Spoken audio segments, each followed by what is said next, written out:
The run that changed everything. The morning began like every other perfect morning money could manufacture, with sunlight spilling neatly across the manicured lawns of Alexander Reed's estate, birds chirping as if trained, fountains murmuring softly like obedient secrets, and a silence so controlled it felt expensive, yet beneath that polished calm lived a truth that no fortune could silence. Alexander stood near the veranda in his tailored suit, phone in hand, half listening to a conference call while watching his 4 sons, his quadruplets, play at the far end of the garden, their laughter distant, fragmented, easy to ignore the way he had learned to ignore many things, because ignoring was efficient and efficiency had built his empire. But in that very moment, without warning, the boys suddenly turned and began to run, not toward him, not toward the house, not toward the symbols of power and comfort that bore his name, but toward Clara, the maid, who had just stepped into the garden carrying folded laundry and a tired but gentle smile, and as their small feet thundered across the grass, something invisible cracked inside Alexander's chest, because instinctively he raised his hand, expecting them to reach for him, expecting the automatic obedience children were supposed to give a father like him, yet they passed him as if he were part of the scenery, as if he were just another statue in a garden filled with statues. Clara dropped the laundry in shock, barely having time to kneel before 4 little bodies crashed into her arms, clinging to her dress, burying their faces against her, shouting words that sliced through the air with brutal innocence. Mommy. Not once, but again and again, layered voices echoing with certainty. Mommy, you came back. Mommy, don't leave us today. Mommy, we missed you. And the world stopped, time froze, and Alexander's phone slipped from his hand, hitting the stone floor with a sound that finally made the call on the other end meaningless. He stared, frozen, watching his sons cling to a woman he paid by the hour, a woman whose name he barely spoke. A woman whose presence he had reduced to background noise, and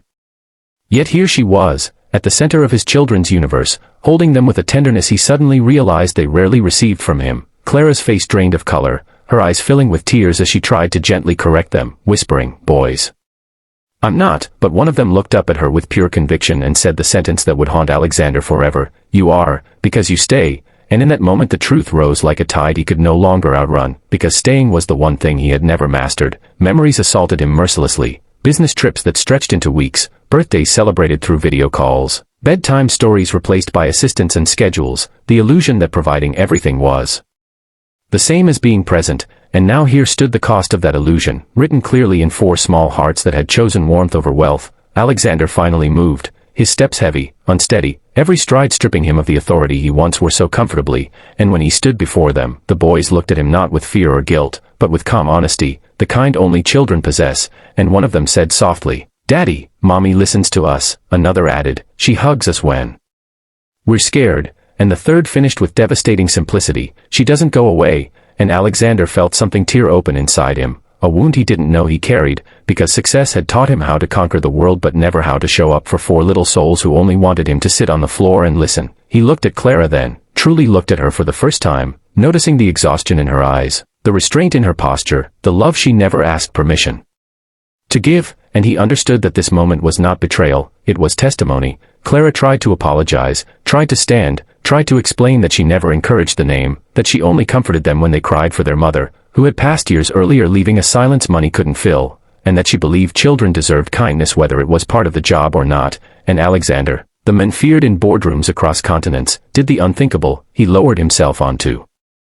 the grass in his $1,000 suit, eye level with his sons, voice trembling as he asked a question that stripped him bare, "Did I fail you?" And the boys didn't answer with anger or blame, they simply hugged him too, and one whispered, "We just want you here," and that broke him completely. In that shattered silence, Alexander realized this run across the lawn was not an accident, it was a reckoning, the beginning of a truth that would dismantle his priorities, his identity, and his definition of wealth, because the greatest shock of his life wasn't hearing his sons call another woman mommy, it was realizing they had needed someone to be one. And as this chapter closes, remember this, stories like this exist to remind us that love is not measured in money but in moments, and if you want more chapters that touch the heart, challenge the mind, and reveal the real meaning of family, make sure you subscribe to the channel, because the journey has only just begun.